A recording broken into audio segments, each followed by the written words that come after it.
maga pere kumbene question ni ngana njabini oni tagandini groupe ni nagatiyai koyo do ma de berni yorum men tafsirunga groupe be gana jabin kita khadija groupe ngono maryam groupe ngono fatima groupe ngono asiya groupe ngono ku groupe ni nagati groupe be gana feindi apro gana duguta ona daga ojo de berke groupe kam maduna sunu mukwa awi groupe be gana gagner ntetu ma famille wala kumeno gana tafsiru ke timandi mais fu ben gen malma tuma na duro to ganari be su khana tagandi na gato lemunu be ni ge gara khana tagandi na gato fona tagwere fona tagay mena meta mamani ganari khagani fay kana kefi kefiya a famille he nani le question khadi ndema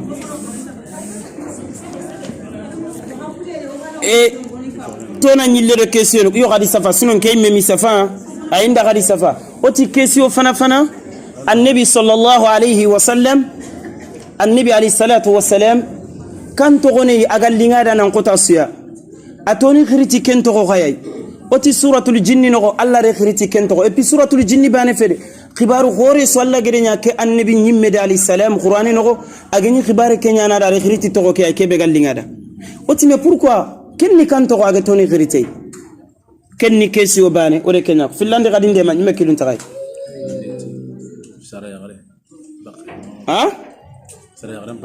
moni ko kundo gare gemenya fillo ordu ngatelle toyib oti sara yagare nde fabe annabi alayhi salam ati sara yagare haqqenge fabe kamati sikko hadisenga mais pourquoi annabi gere ken ko alayhi salam mais yagare nde manne nyare mendanga tani sikki mu mage dangi fabe nga madebere kun sikkini manne do manne yagare ngedi nyire mendanga fabe taqqegante kenni deuxième question finlandi nyani kenga kengeni question finlandi question sikandi sunkaso ke oga sumini alla de manne muro ma ton sumi pourquoi de manne muro ma ona kita sunkaso kenogo ade foga muro ma ona kenya kita sunkaso kenogo kenni manne kenni question sikandi question nagatandi annabi de amina ni sikiraga tisoro yogo ni lange trinkisi ibogalla ne manga sorobeni kibaru sikiyeno manni sababu ni konni kode ko kana kunko kunni keso maneme nagatandi kesiyo karagandi khadinde mamungudi ada wordunga bitotu min sumiye ke annabi gedo nyamero na de pourquoi manne manane de bitotu min sumiye kesiyo karagandi tumundi sunkaso ngana dangi est ce que sumi mo goni tanani ba annabi genyi sumi ni sunkaso kege fe kesiyo tumundi kesio nyerundi kan kasono no sun kason dangi falle asume ngam posasua sun kason takkegante kenni kesio maneme nyerundi kesio segundi khadi ndema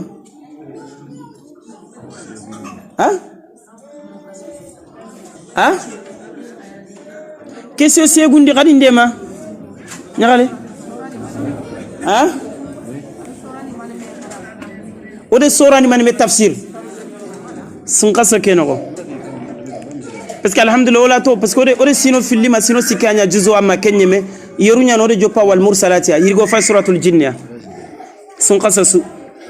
kembire onyanya na gar sun kaso ngana dangi samedi dimanche su me falle wara na nya sun kaso mbane oron ya garu de drogoti alla gano di tugana tayib ode tafsiro man me tafsir question ke bundi an ke tamundi ni man segundi al kabundi ni mane meske dina ke galen sefe nde kenge ba kenge dina ke taxani mo be kenge nde ke fay si ara ka fay ma ke fay nde ko est ce que nde bege mi nde ke fay d'accord pourquoi allah ta'ala anti lam yakunu alladhina kafaru min ahli alkitab atiqaya nga kitabe ke dun ko ni beni al yahudi den nasara kafir ni menya inyi silama gunya me manne ndi sagandi ni kafiragu khibare yo gwalli manne khibare ni dina nu kube sanki kundu kenni keso otile gere ni manne tamundi ni manne khadi ndema khadi sefa ba tamu metti menan kaso abo ametti menan kaso sasa foko na timmandia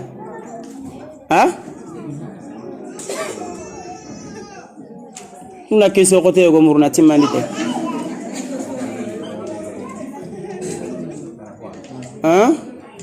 oti wurdun salle nyampos wurdun nafila nyampos kiyen nafila pourquoi o sefa kama ya ayuhal muzammil ronga tamundi nyafai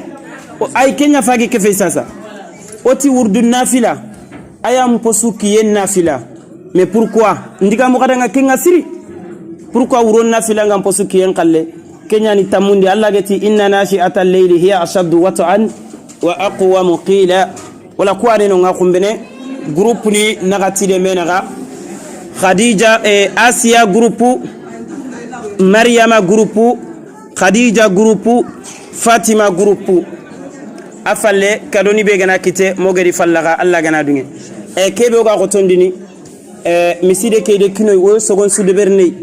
me ko yugu tanan ka fa urodunga o kuleri ni me kebe go maga miside khara mo ko sudi leri nyen woroni miside ke me ga eribe kininke na otu salli fana ngana salli ma 16h30 mais o kamana continue oro eri tanay me basuntey me gede kebe gotondi maga koronduru gototi alla pour fille geren nan siro o gana duguta gari sefe gana ni serebe maga corona meni urodunga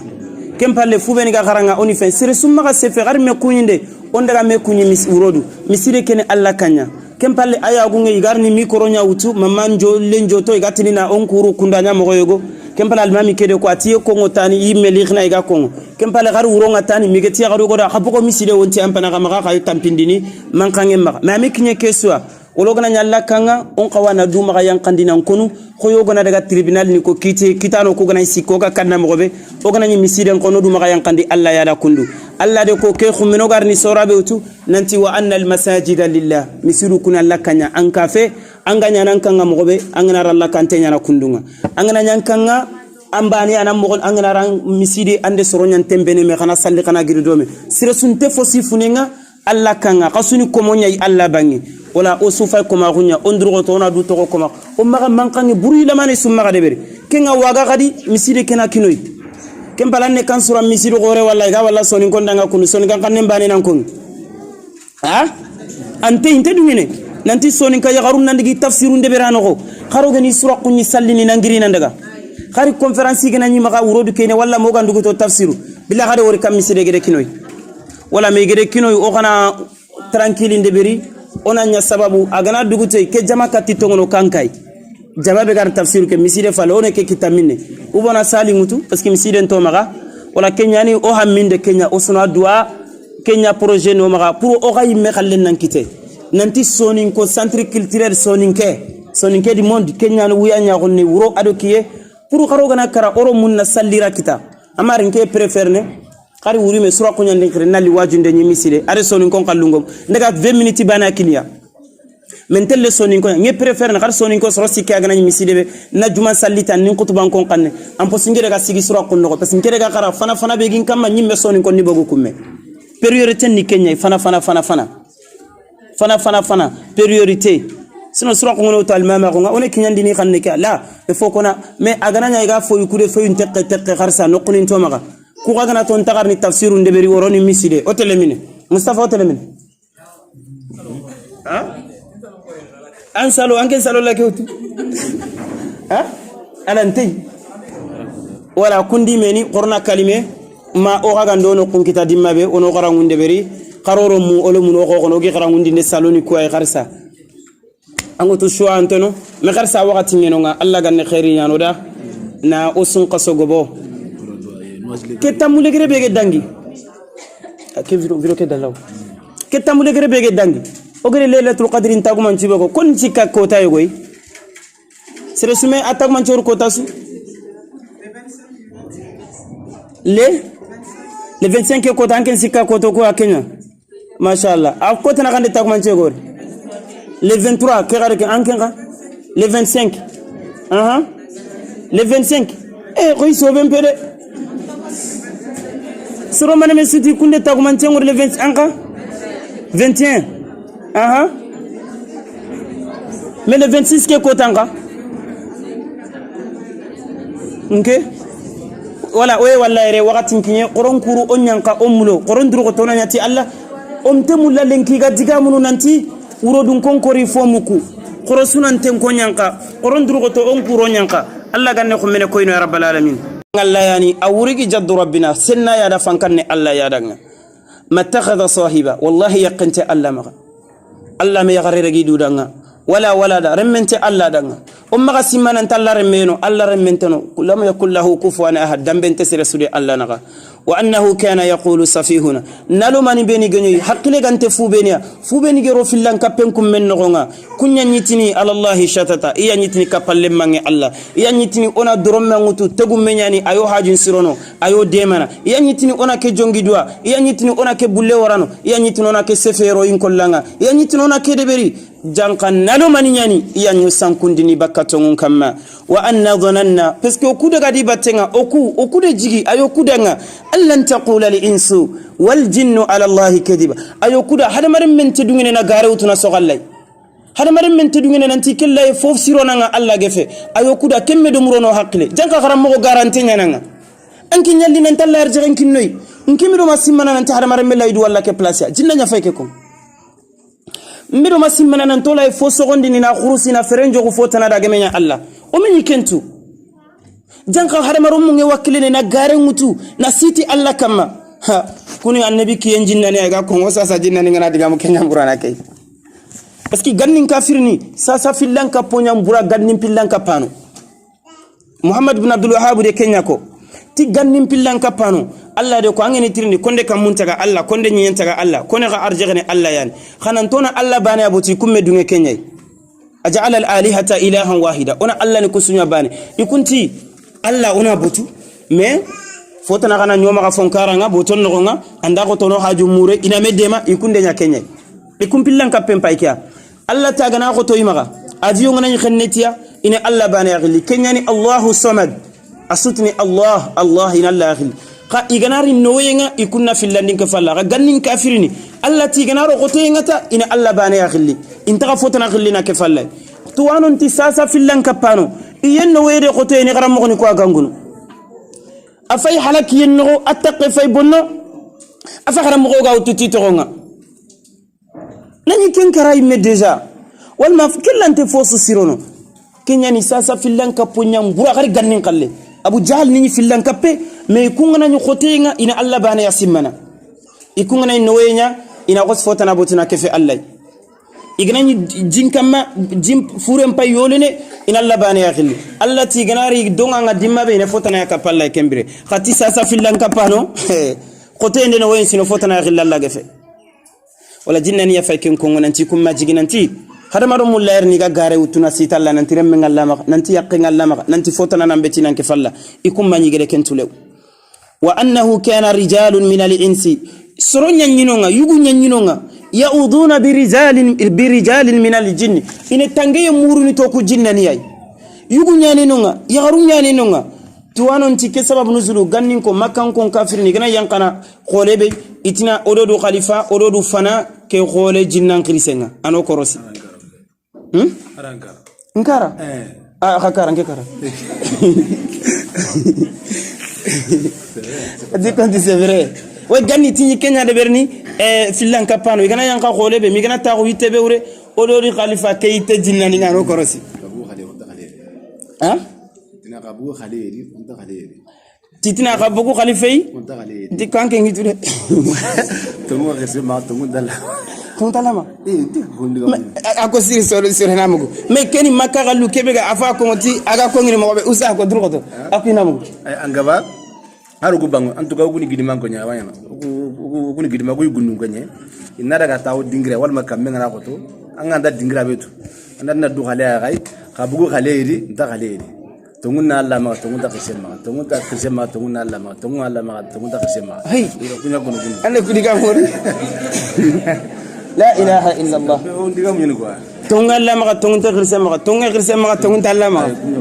wala même wala gannin jinnani nya fagere ko titelidu khalifa kundwa jinnani nya fagere ko sasa dikongere sebetindi iya fagere ko annahu kana rijalun min al-insi ya'uduna al-isti'adan tunatangay mur a'udhu billah kinyan ya'uduna bi rijalin min al-jinni fazaduhum rahaqa o gadi to sankunta gonno are mengena toita agana daga ke jinna gume bang anati sugu binnen kursi jinna ta fay deme muruni to ko ay proni re meke jara ima fa ko ina kundunyai wallahi jinna ni ma fay haybande de berni ga subanga e kunge tubi keta ima na mo taga ko ngini mo be ima fa yasu walla la fankama anna maron tagara bakke tigana yankana dingirani ina khalifa jinna dungu ina khalifa yitte ke soronga ku jinna ni ode khalifai khari yogoni ro mongana tele tunganga ine walla non antoran khalifa killen jinnani makenne mani sirono anta khalifana allah tabaraka wa taala wala jinnani nti soronya nyinonga igatange muruni ti kun jinnaniya ikunjinnani khade mannya igamegi bogu sanko tongani na binnan kursi agame fosiro anka ngelli tanna gumboy go kursi anda kerita anka ngaga na kedeberi anka kemanya fukanna gumboy go kursi anna ferenjogu inariti tika kana ko sigollu kudeberi fazaduhum rahaqa ona ka to sankunta ko kenoko la harakana daga sigi mbella ke waliyadu billah inkeba ko jinnani ma fasafna kada nga khaga muku wa annahum dhannu kama dhanantum an lan yab'ath Allahu ahada ikunde jigiya koy hada maren kafirni khafillan kapogede simma mo be kunjinna ne kade kenya simma nan tallan to wunduna go korosina go tirindini allah nte sere bani sun wono gollunde beri o gana karata nyeme ay ko ngi ko ngano go yokongo nanti yogori kati ali ibn abi talib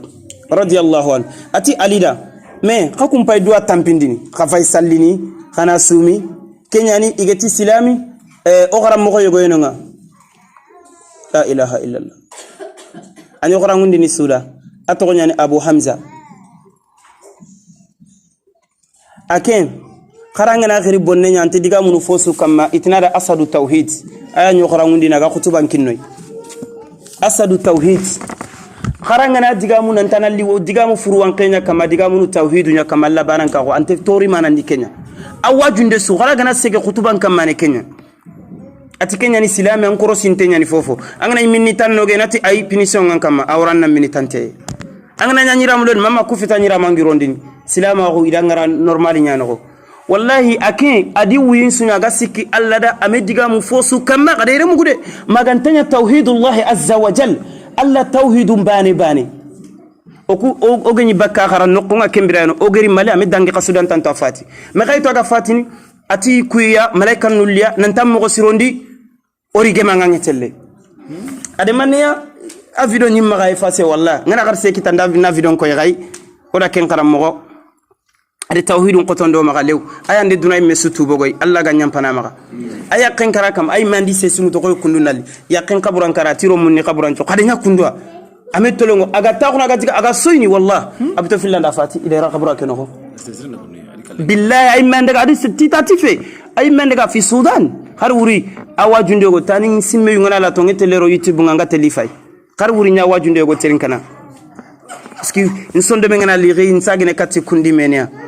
parce to ana bege kara nkina ngabana kunya teringa to ano be ni ge fati saketi muhammad drame kebege fati lome akenga parce que pourquoi to ana bege kara nkega melne burumburu na sababu nya ken kisibaka fitinanga to ano manne menono iti kundu legeri nga iribo ko kenkille kama ire mo ire bonondi gadi tara me dala saudi akenta to anan korego agani killebe kama akonu tunka nyugum pankande fe arisage tinta ka kenga ire wara yogo imena ata kitabe sugi magane bina wala bo sasa to ana be ga biranta ko ame kisi fitnanga ame kisi fitnanga adum ke kongo kibare yogo la erni alo nyina gani miskina ko anyi diga me yogo konga ganya bannanga sagi falle wala ganga be kente kam kente kunterin kana siri bonke fankanne kubeni ngitu ngi tauhidun tu ifati gadi kenken ke agere fubenu kanyeme o tu kenta garni fitna ga baki diga muku kama akem patiketa kina gange be garin ke khutubani ngana yitu ano be diga mun ko ngonte tu magadi jatele nati hasanul basri te kondi imam maliki tu agange be biranto ko galle serar nga ngarn ube ibni usaymin ibn bazi kusu fatiketa ikisi fitna nga me fubeni ga biranta nga allah ganno kisni fitna nga to ana geberi jarebi na mbugi diga kannun kama gebe ide fogebe ko daru lenkiri ti kempe iti fogebe sirenya lenki tamanya ta haramunte ide fogebe harami darwa khalenki geri tame harami ntet magare refam wala akelli karakella hala ay diga munu tawhidum bana wallahi sire sunte tawhidum mutuna sigite malla gande foran sondo menga agada nyagal ndo danga kala antono ante tawhidum mutu malla ganda nyagali ndo dankar anterno fillankappe malla ganda sondo me ligi makallenga njofang kare fa serebe tawhidu ngama jarebe sunda kita aye wutu men kapalle makebe ga fillankappe ame gana kita antaka khinkana ibiyen kuta tele kara aye tele ma bambrande bunga aye tele ya muru gad mais parce que an karo re ngono tawhidu ngona nga sututi Allah mana ken kita antaka aye vacances mutaka ne maga antaka taguno khari watti lamanena kita antaka tini Allah ni atina yugo batin khara gana gillari man kara gona daga in semeni man kara ke maraga se fini golle nyangiri modi ni ngakilli la ilaha illa antaka nduma wala jinna ni nyafai iga fillankapano lagana igi haybana iga bangandini nanti ina gosi to sanku yenno wa anna birambe ku jinnani lamasna samaa o gede ga nanto tele kamumme men nanto segene kamunga nanto daga khibaru muru ona lisan qifainda non bang o de ko gala na goto ndari hadisi sebetinte annabi tibe gana daga sere bangen nantanan pi fay maga sereide daga tanan khibaren pay amma ga sere ti tannaga te bitalla hajun tampo fosuma daga katte tanan khibarum pay makeni menti khibarun tu saketan ga atirna kala kan kota billahi ante ko nganda atirna kala kan kota alante atirna khumene manne nan kita antetu wuro kelegar ni kammo antetu ankili ngogo neve mani nga segu mosido makongo khara mo go daga segu debille mego idaga katte tanalla nyagira kamennali ade tannaga te wujine tigeme kelli tintalla nyagira debidun kollo na mbogu fonnu bege kite sogano nyani tanji kede wujunu keregi me ankite irakine ati agameti metannaga te billahi talla nyagira kamengarini angotu okumeni wakanto kay debu kwa ata gana linganda khamba hakini kata agana linganda kamenta maga yankande garamo ko ke bire ida de debane beri urati kammenterne imeso Allah ya Allah minu nga kene ken kameme me do murna ko da garamo ko nguruna bogu debe kamengure ya kameme kuta jonga parce que ikunda yankati fo dalante fofo suda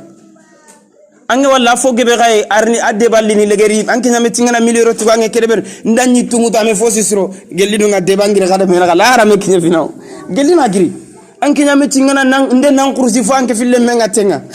amenyeme dinna fazadu anna ko amenyeme amet an kontunga bloqué daga ngira nyanga nan sumuni pari be gamma daga re ante nyeme no ومن أعرض عن ذكري فإن له معيشة ضنكا ونحشره يوم القيامة أعمى ibegana la to bakinki Allah nanda gade ku findambu ne biranta ko ko tondi namaga angana ibaka problem ngallo no problem angana ibaka kumme ngallo no kumme maishatan danka bireke sulu gina maga ko tona maga ya lew dayiqa haraja an sondo me ke mangana so gante tumana khari foyo go gana kiskisan na diran nagiri khalas an jotin tenya na bada abada ande hammi tinne bireke ko tondi namaga ne bange ke subolo kena anken ta ange soyni do batenga manyi me tan sondo me ke kam ko be kompenga ونحشره يوم القيامة أعمى نغنا نانغيرندي نكو منام بينكينتي نانغيلي باسكو ام نانغيري تونغوري دونا ياغو كونيانغا باسكو سوندو منام بينكي دونا لاغرا ام بينكينتا انكندو الله تانا سيراتو كوتو ايا ميسانا نقطو ياغا نينتينغا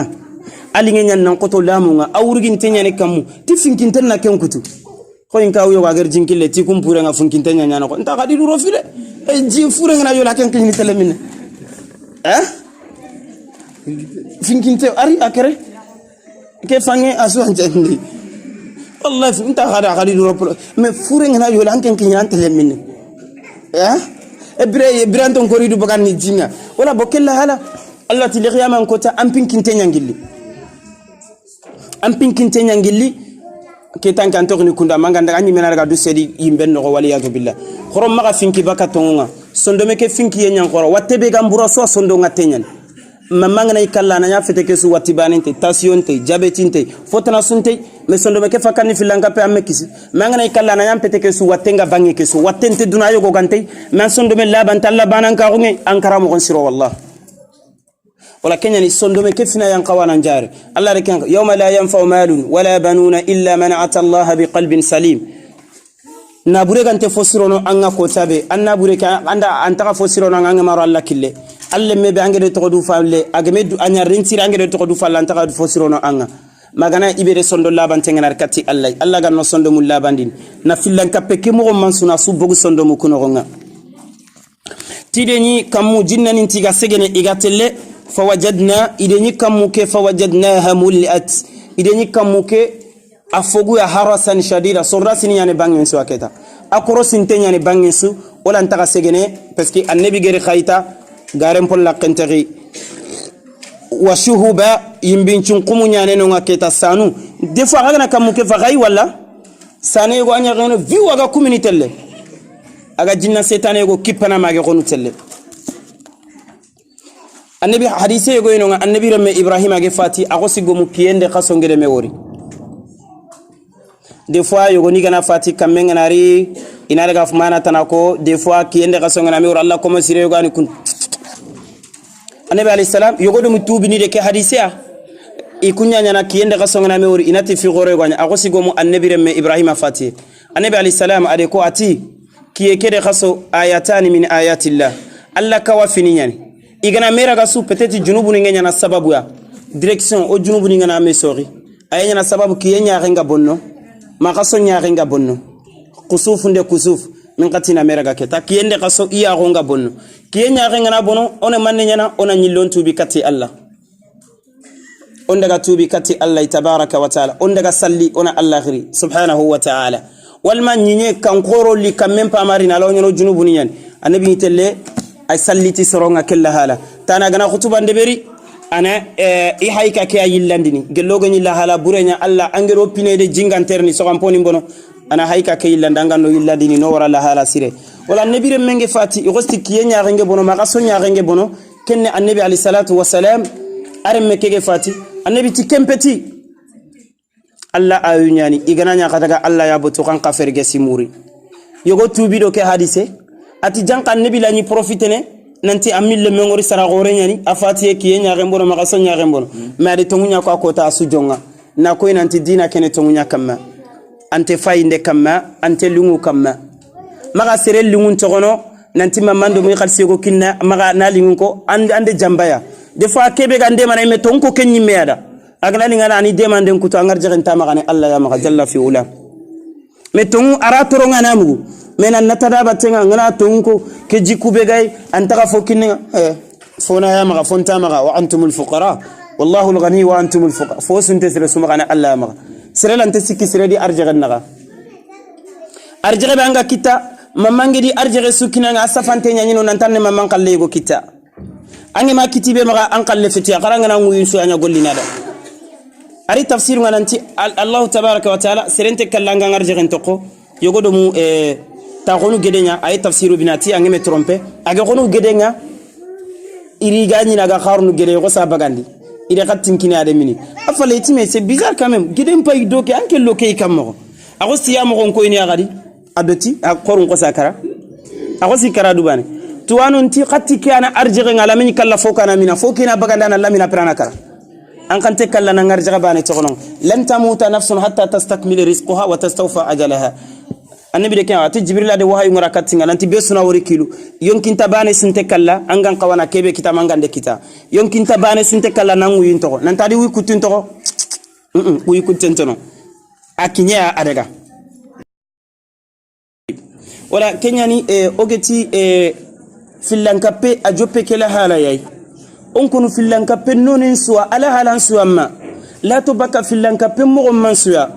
khari tegumu bi angiro nan kitenga iganare nanta jongi danga mana ya imana siroranga lato bakke annabi ali salama tibe gana fube jongi duwa alla dan pinin to ko alla di fini alla di ikitembo gam pinin ngure fufo suwa ganyana agan katitini nanta yan katti tora kinyanga mayan katti tora bakkan kamma mayan katti khairi jofandinanga malato bakke filanka penyen fo sulante ko men nafana alla falle sawa'un radita am abaita andungete yambaraw nafandana ni alla baniya angeni amma no gonka ke dimabe modin tono ngade sefe jo fandanga angeni amma no gonka fainda nan tono nga akota gare yitte de beranda ime tegum me de beranga akota ime baga sitanga akota ha allati ankin nalli de minen sire nalli duna aganari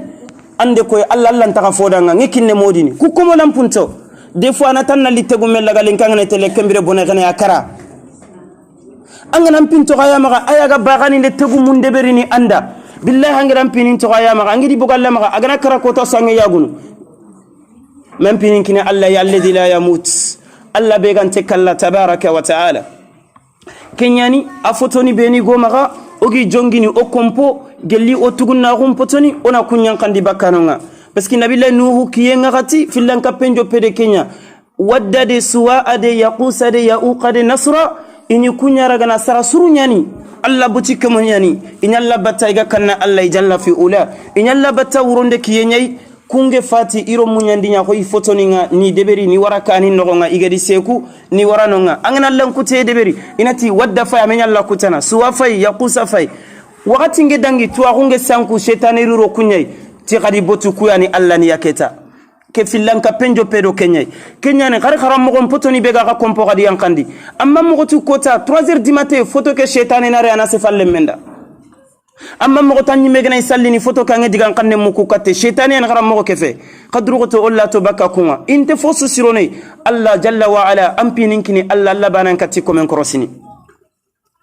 Allah bana yankati komen korosini tabaraka wa ta'ala mangana mpini mbuga Allah maka badande sondolu khiyani abadande leseme yani anki agana nduguna ya gemuru antaka ya ge walla manya go ngankere antaka ya ge walla manganda ga dunyi kummenno wal yadu billah wallahi sirasuga nene nanjamba nallo filan kappe nallo jilna batanta mulla yani mullan kumbene nambono Allah tinge yampana angana karana junubu sutoganga magantanya filan kappe sirasude filan kappe nge jofinke Allah wallahi inte yampana ma annabi an kan jonde inte sirage neno wala tajida lahum nasira demandana tekite neno nga akoda nke angana kara na toybe jarebi jeniye amme tubi bakke ma feye amme tubi bakke ma golli buretana Allah ti agana linginda na yampa gelli kalle sakaratul maut ngana goton dan kamma an labanten na jofinke al walma na wattego ranga sine muma pour na junubu ke beganga walma na jarabi ranka ma korinya ne hammi Allah nte ken khane wuronga min nan jarabi talle mego ken hammi nan nyango ke suyam pa bakanga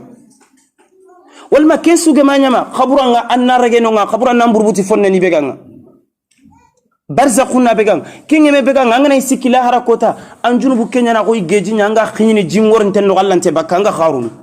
am putten no kengana beganga nyeme kengeme beganga yogoni yankana ma jahannaba yimbenna junubu kel begi agani begi ya dimba be inari sage me sire suge kara filan kapen kam khalas gollum bonam maga feren quran maga ji andaga no kumbono wallah angi kara nan to filan kapen ya gan sondo menga katila e fosiro ninga alaynya na sababu narmen kita alaynya na sababu na arjegen kita me karangana yereni ku alhamdulillah fonne karan angana radio ngunyu kota su sorobe ni ganu yare kharu en payme nke arjegen killenya ni maga khayli ngana ke kina ngarjegen e jirwana bone khane nanyo fatale khal sinkina yimme ay gal me pour ko ngatino akino e gafunga ke Allah yani inna Allah huwa ar-razzaq dhul quwwati al-matin Allah yani arjegen kinne serenga Allah hajun te seregalle men ke arjegen killenga maga ko ne le khal sinkina ngadi me ma akille kalante fosiro nan yimme ay kenya na blay ko itade ma ko ngi wajundego ti ikenne batte wala gouvernement ya sire suga diga mun radio nga nanti arjegen kille ilaida ti gouvernement nato ko tebe ga jamane wala o solution kitani su kofme koye khagame bidizem paga khagame arjegen liti jamane on bogume na kasuro kaso ya warne sasa me mana ko diga kan hanu nyani min la ya ngarjegen na remme kinangatu est ce que ay mandi du kinimme atege mo ko kayetu des fois fay loi enseignement manya fatele garanga na daga an siginte nyimme an siginte irame beganga ala sikita ko embira dan kenyante ne ken ko gari tanan dema an nyande ga dema ki kere burunte honno sogo waxanta legere me an qabuna haqqile ngara dukane wallahi filan kappe musula asunte kenga annabi do mu dorom mangalla yugo walla de dorom make jongido ategu menya nanta e fosirona annabi do buka kitare sedi kente fosu sirono angana karanan to ke kamalla na la jabate mais pourquoi okuti Allah ya boni khintenya na Allah ba taraka nu fili sala nan problem ko Allah da angana junubu sudebe saga na lamma ko na yam pamma mais okuti Allah ya ba ama yakfi bi rabbika annahu ala kulli shay ma khami segena tallan kati fo sudanga ba masikanya na Allah tamme sege ya bananti an kata suda avion te company kendunge yem palle awalam yaraw la tayri fawqahum safatin wa yaqbidna ma yumsikuhunna illa arrahman inki game ta viot bente yang kana tokni kam nga kana ta sanko agna sele ke bana kono ngana ta ante gilli billah ante gilli ngana ti kiyente telle ante telle ngana tan nan sigan kala kaf anga tele modi be banga na so kana kara mais pourquoi ga finin to ko kunya ma oni khintenya na layba oni khintenya aga khoto mo ko suma kan jikke mbo Allah kama Allah gana khairi muruti ko me rasulante sikande khairi kenaga Allah gana tora muru nan tay gillan kam masir sulante ma watebe gan kama maga jongi sere aututi Allah leseme be ganga Allah yandan jarabi aya nga yantu am pay sakan kompeke amodi ke grana tinga jotebe no ngana ko nganda lante ko nganda afay garu ko ko kundu ananya asu gari mais Allah fay makam wa yankala Allah halantu ala ñu andan kina fay sogoro ga bane kam andan hammi nyane me an kina ntetu me encore ren kana kem pay ren kana ga khirindini mais Allah yankala na to fi sabi samawati Allah yankala mais pourquoi ganto fini to ko Allah ma pourquoi oganto fini to ko Allah ma anto gedi bogo Allah ma ogero problème nde kum men no nga ono na burullo da kum men anta sirono ananyo ma problème nga gadi wala filanka penno ne su Allah to bakke wala saketi fotoni garam mo fotoni anya sababa malinke ni mafage jofe no ko yogoni ne garam mo batta fotoni kuimme wallahi ni hajuni nyamuru ne wala fonin ko kumpeti se fay meketa hatta yogonde bayfal ni yogoni de meni tikidira fubere gat la ilaha illallah yaram la ilaha illallah yaram ma kenga fe ni de menti pour ga gande salni ti kun garam mo fotonya fay gijime ke ani kun kisini are selni ngam man ko yinga tanga angana birantello yimbe abakay kun kisina khari geme salli ma fage kinyama ke dingira Allah ntaka betini yimme idi krosu goro yimme ginto laqim pakka goro saga la ilaha illa Allah wallahi ngana bugu filan ka penno anget anti tunu angeme bege parce que tano ko filan ka penno ko waranta hunya parce que warantin kinda iga fosu de berna sirenya ma gana selle ko tasu ay tunu warantin la yerni sigi ana sobe mutaga igana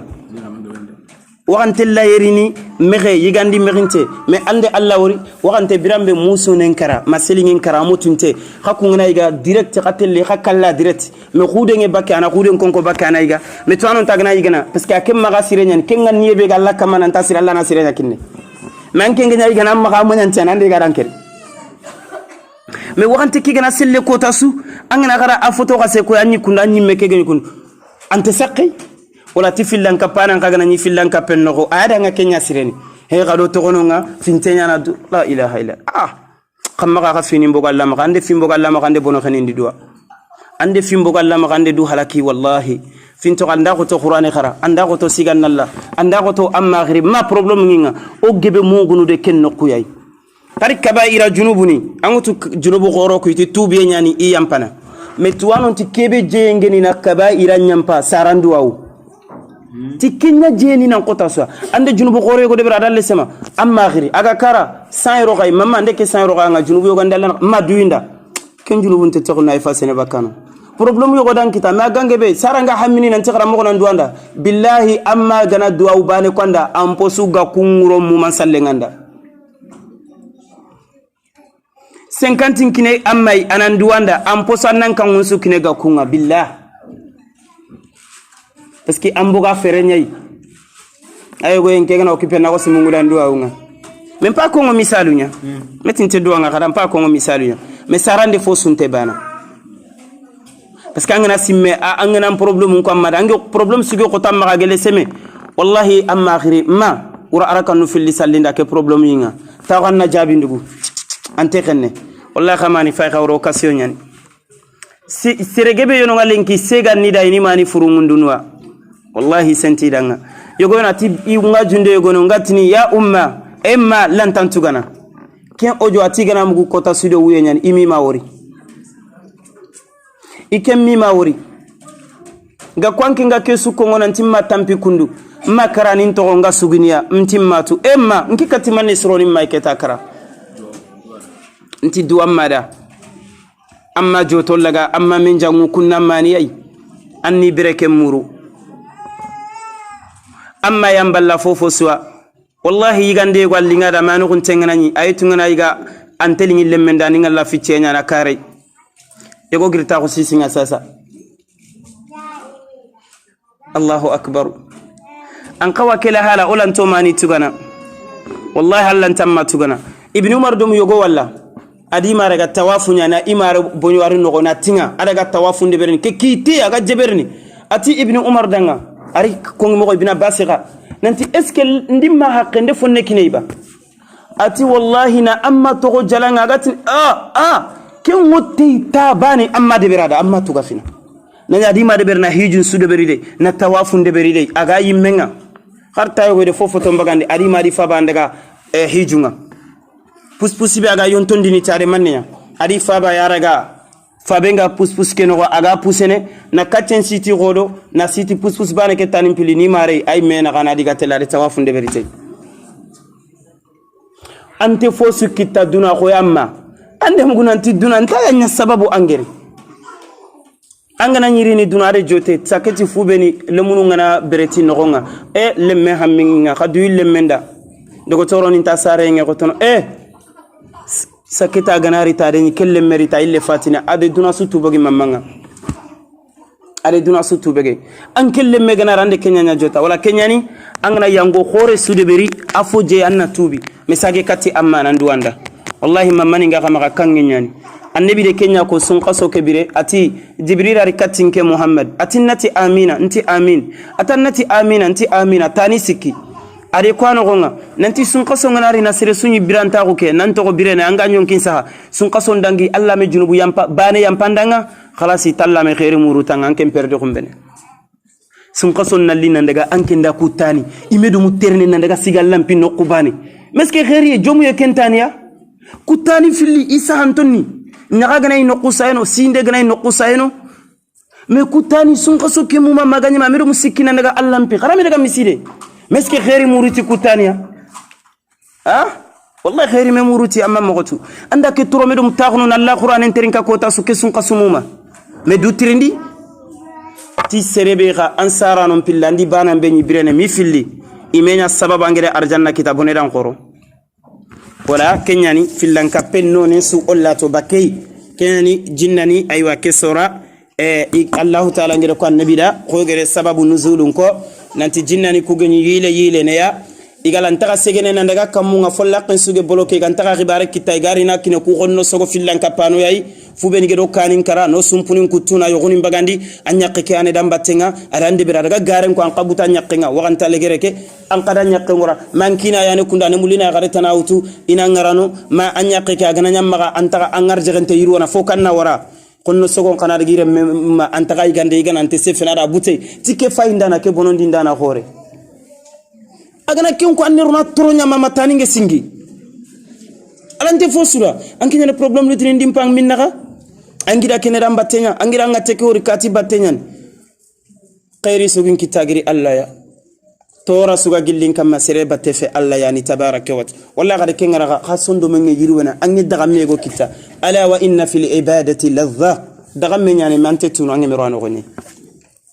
wala nanti annabi alayhi salam jinna no qosti injile kimbakande kinkana ma khibare begay wala qosti daga annabi ni aga kharanga suratul jinni e suratul alaqi aga ken kharanga igere mugu isagene daga kisoronda wala qur'anga yake sababu ni kenya ken allah geti qul muhammad akida uhiya ilayya nanti wahayu nyanqinga annahu istama'a nafarun min aljinni nanti jinnani yogoniri nanterin kange ni qur'ane kharanga qoy suratul ahqaf wa sarrafna ilayka nafarun min aljinni yastami'una alquran falamma hadaruhu qalu ansitu falamma qudiya wallaw ila qaumihim mundirin qalu ya qaumana inna sami'na kitaban unzila min ba'di musa musaddiqan lima bayna yaday yahdi ila alhaqqi wa ila siratin mustaqim aw ila tariqin mustaqim طيب jinnani li nantode kitabe muga yanka musa kafalle ke angana muga nan kandana kenyana nabi me janka fagere jinna ummanin kanda ka ken karange kamatu kenyani an kane dutse ko kella halaya anga junde ke anadaga yugo kanda mikanga nani ante kala nani ante tuime nanti ke wajunde daga am mammo to andiga mburen na daga yugo kabunondi mi koren nogonga anadaga sababa na yugo sumpu kutu an diga mburen dangare ke nanyam payan no ko kenjuru bunge sefenanda nga likenga nanya ante kala ke gaidu anganda nga lokenga nani antegala kengureni angana foso sankini anya fosirenya jinnan kagere kemugu itire qur'ane mugu akawa fintenyani ay serenge sunu ila rushdi katti kandeyenga gello kugere tongu mugu tafa amanna bihi o tongu nditi allah wala nushrika bi rabbina ahada o ku jinnani on tagabani sukapa allah fillan kappe o de worode togononga jinnan khibare jinnade jinnan kafirin nangolli dome o ku jinnani o tubi o sage katti allah kenyani geri katti soronga geti ya qaumana ajibu da'i allah enchoro emmani qadalla diga menyumu emmani khasage katti allah khade jinna batte ngorono khade fillan kappe ngorono khade simmey burungara khasage katti allah ajibu da'i allah khade allah gango nyumu keta khasage katti allah khade limanan ka gon sebetinde kasondomu khade fofo suwara magantanya allah bara fofo suwa annameli allah angana allah raga amme yagu kange meli fosu allah gefe anyagu billah malakul mautur nan katwa kun soro ya ngurnanga wattiga nan kita min jangen taganga angene irono yimbenga la ilaha illallah allati falaysa lahu alyawma ha huna hamim khanange bengeni mamanga khawatenge kota kama iure garin tetela kuni problem nga kama ibere garin tetele awri ide wori allati khanan taga magalenki wala ta'amun illa min ghislin yiganden tamaga magantanya yigande be angana ragata abolo kene qorum pula nga ga qoren kuttu yankana anen gullum mum bagandini ti falle yana nyamme sede telma salaire inte yengen qadru goto gasagi katala jinnan qad ka ajibu da'i Allah wa aminu bi kanto ngondindi ti Allah qad gafinin sutoko Allah ma khair jarabi sallallahu alaihi wasallam kama Allah yanintu ade ridinga da mana ya aya wuti wakatintu maka jongi serisuya kenyane Allah tabaraka wa taala jinnan inti o gato ngondindi ti Allah on taga fota nasu toga kappa o kamanga